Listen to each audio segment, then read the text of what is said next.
Pierrot le sot par Kuzali Manikavel. Pierrot était le sot le plus triste du monde.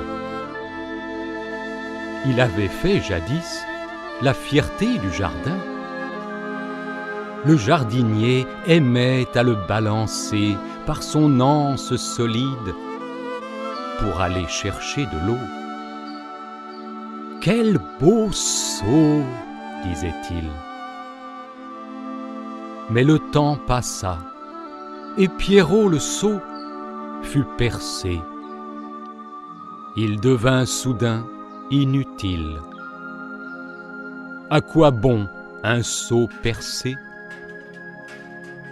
Pierrot fut jeté dans un coin du jardin, abandonné à la pluie et au soleil. Il commença à rouiller. Quelquefois, il recevait même quelques coups de pied. « Ah, je devrais jeter ce sot !» marmonnait le jardinier. Pierrot ne voulait pas qu'on le jette. Il se sentait très triste, malgré les encouragements de ses bons amis du jardin. Les écureuils le relevaient quand il tombait à terre, et les oiseaux voletaient joyeusement autour de lui. « Ne t'inquiète pas, Pierrot !» pépiait-il. Pierrot essayait bien d'être heureux, mais la vie était très, très dure. Un jour, une petite fille courut dans le jardin et s'arrêta net devant Pierrot. Il soupira et s'attendit à être encore malmené quand soudain il entendit « Parfait !» Bientôt, il se retrouva à cligner des yeux et crachoter sous le tuyau d'arrosage. La fillette le nettoyait.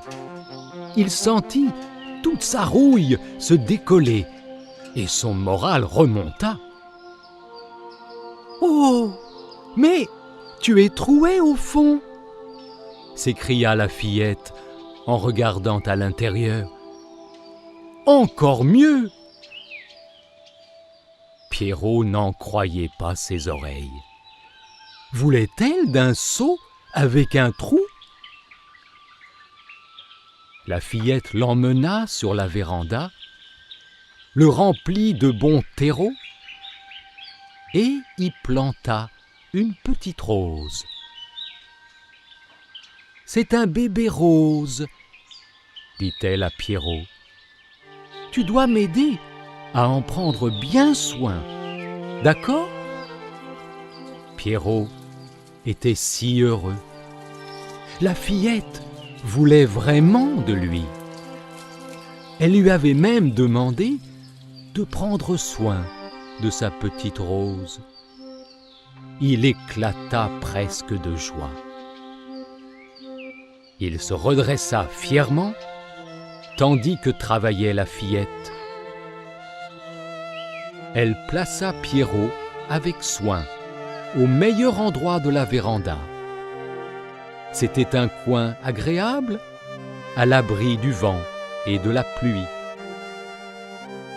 Pierrot fit un clin d'œil radieux à ses amis du jardin. « Regardez, je prends soin de cette petite rose. »« Très heureux pour toi, Pierrot !» jacassèrent gaiement les écureuils et les oiseaux. Pierrot prit grand soin de la rose. La fillette et ses amis lui rendaient visite tous les jours. Il était devenu le sot le plus heureux du monde.